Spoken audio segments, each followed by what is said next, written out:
Hey guys, welcome back to more competitive EDH. Today I'll be playing the Xira Arien Storm Gorger deck I brewed a while ago. I have updated the deck since the last time I played it to give it more gas. I think you'll notice some similarities between it and the Thrasios File Smasher deck I piloted earlier this week. And with that, let's get into the game and I hope you enjoy it. Okay, so this hand looks pretty good. We have early ramp and a tutor and a Sylvan Library, so we have gas and the ability to tutor for combo here, so we should be pretty well off with this hand. This pot is kind of weird. Double green-black decks, Meren and the Gitrog monster, and then a Breya. So what's good for us, this looks pretty similar to the last time I think I did a recording of Xira Arien, but we're following a Gitrog monster with relatively limited interaction at this table. Which should offer us the possibility to get ahead because the Gitrog monster is likely to combo early, which should provide an opening for us to combo off ourselves. Of course, that's conjecture. Meren tends to be a slower deck, so I'm not really concerned about that. That deck like comboing off early, but it generally plays like a Staxy plan, so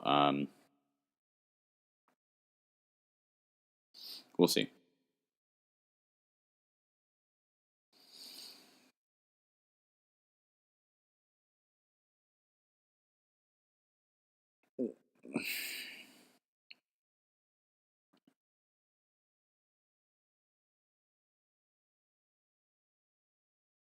All right, an Overgrown Tomb and a pass. That's decent for us.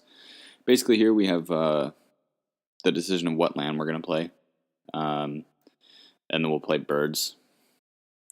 I'm going to go with the forest because I want to probably fetch Badlands with the Arid Mesa.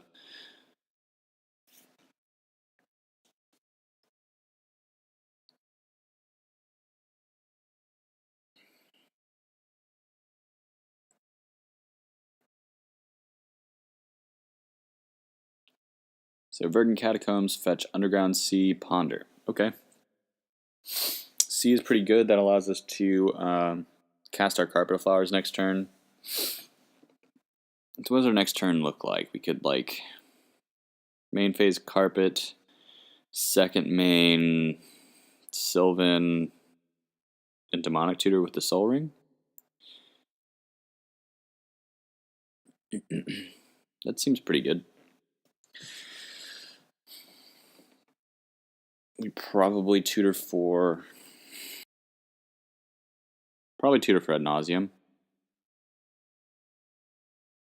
Because, yeah, I mean, tutoring for Paradox Engine is fine, but we would be left with just Paradox Engine, which leaves us kind of vulnerable. That's all we have. And we wouldn't have Xira Arien out either. So, yeah, I think ad nauseum is probably the best. Woodland Cemetery from the Meren player, and a Grim Monolith here from the Gitrog player. Which means next turn we'll see a frog, most likely. Not really threatening a win yet, though. Okay. Let's go ahead and fetch for a Bayou with this.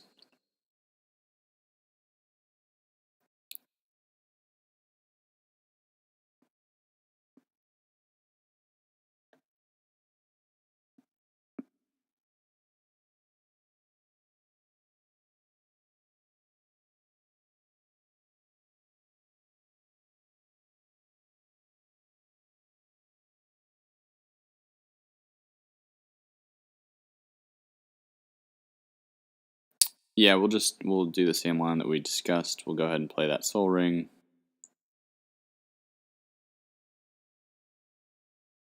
Play the Sylvan Library.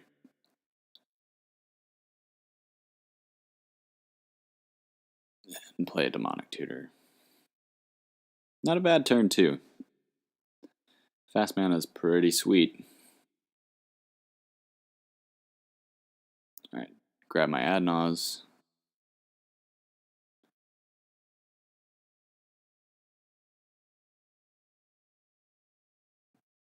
Okay.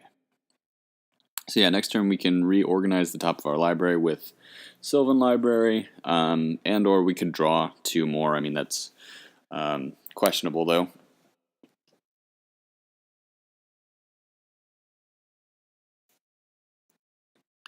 If he's smart, he'll fetch for a white-based duel that doesn't feed my Carpet of Flowers. Helm of Awakening. That helps us a lot. To the point where actually I could probably just Nas main phase. I was going to wait for an end step potentially, but I think I can main phase Nas this, which is pretty sweet. And he doesn't have blue up because Signet doesn't tap. So he's got, what, 2 real outs, which are Pact and Force. It's pretty good. I like my odds here. If Gitrog doesn't win next turn, which would be pretty tricky to do, we'd have to have like a couple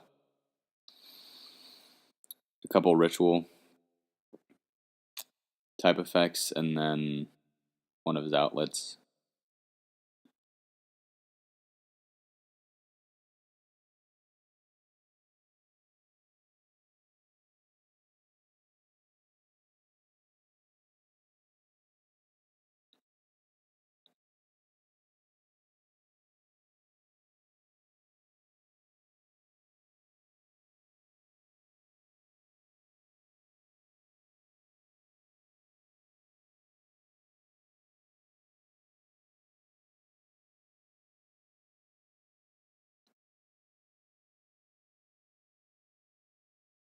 So he has 2 colorless left over. I mean, I guess he could maybe...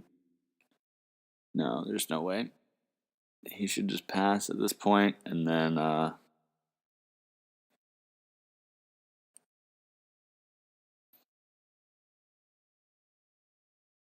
Null Rod.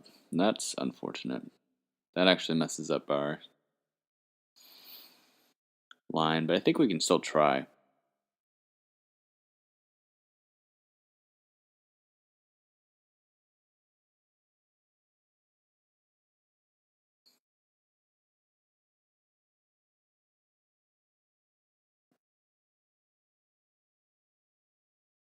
Yeah, we just take the talisman here and then we shuffle those back in. They're not going to be very useful to us.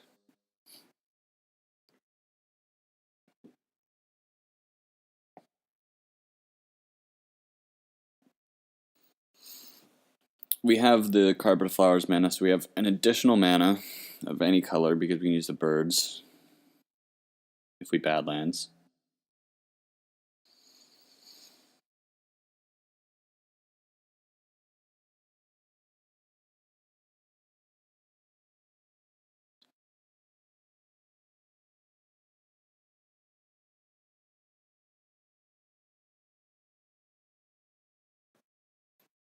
Alright. Assuming no force of will, here we go. He passed, so looks like we're going to be in the clear. Another helm.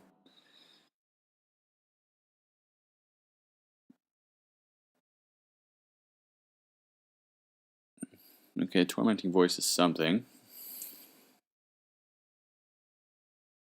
Bloom Tender is okay. Dance of the Dead doesn't help too much. I mean, I guess we have part of the combo for that. Okay, Paradox Engine. How are we going to get out of that? Mana Crypt, that's pretty good. Autumn's Veil.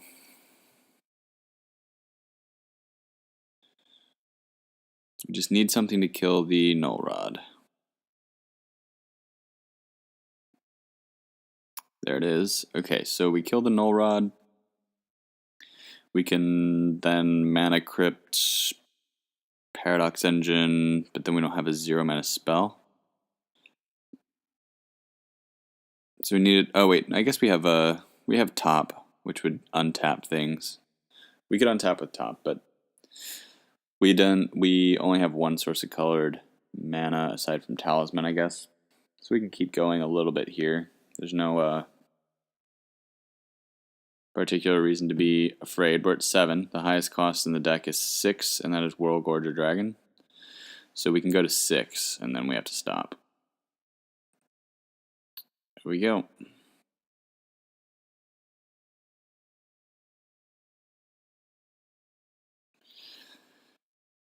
Okay. Where is that Nature's Claim? Alright, so Nature's Claim, the Null Rod is how we start.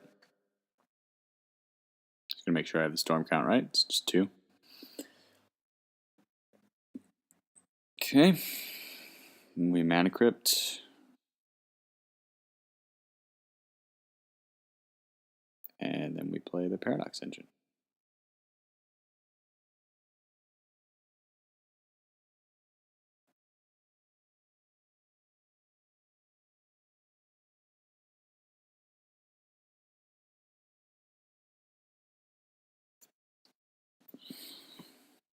Divining Top. Untap our things.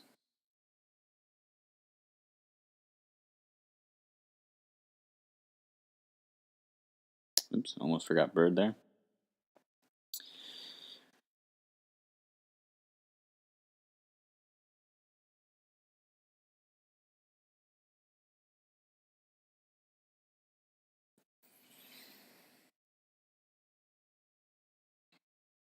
And then we can Imperial Seal. We can Imperial Seal Tormenting Voice. What do we seal for? Probably seal for something to give haste so that we can do Bloom Tender and then play the Xira Arien. Draw our deck with Arien and top and then win from there. Seems ideal.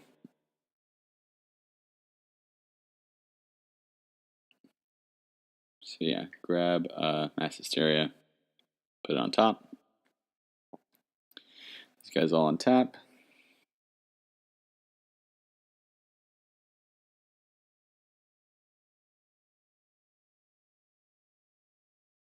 Just going to tap these for colorless. I don't want to be taking damage at this point in the game.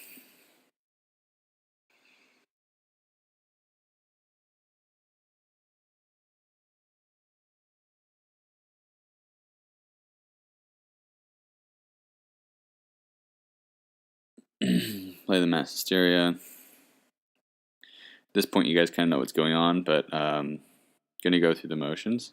Basically, what happens is I will play the Bloom Tender, which will offer me enough mana to be able to win. We're going to have to take a damage here to cast Xira Arien, but then once she's in play,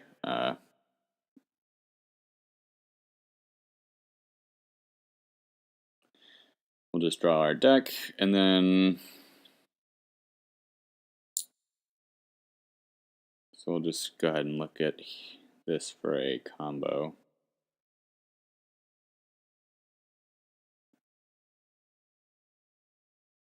So we'll go for Lightning Bolt, Regrowth, Noxious.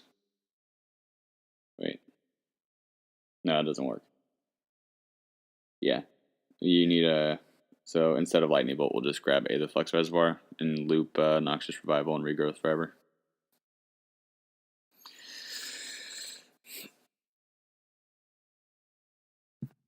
Okay, so a turn 3 win there. And how did we get there? Well, first we had an explosive turn 2 with Sylvan Library, Soul Ring, and a Demonic Tutor. In that regard, our own deck's consistency led us to an ad nauseum that would eventually win us the game. However, that isn't the only thing that went right, or wrong. On the Breya player's turn, he opted to play Helm of Awakening, and after proceeding to play out a few rocks, he passed the turn with no mana available. Interestingly enough, earlier this week, I spoke with some of the players in the EDH Discord, and Shaper, Lurker, ASM, and a few others were arguing against Helm in traditional Storm decks because Helm Pass is so horrible. I initially argued that Helm Pass can be okay on turn 1 or 2 before you really expect anyone to be winning the game, and you give yourself an explosive start. However, I have to tell you how wrong I was. That Helm saved us from the Null Rod that would have otherwise made me wait a turn cycle when the Breya player may have had a response. I hope you enjoyed the video. If you did, don't be afraid to hit the like button and subscribe if you already haven't, and I'll see you in more games in the future.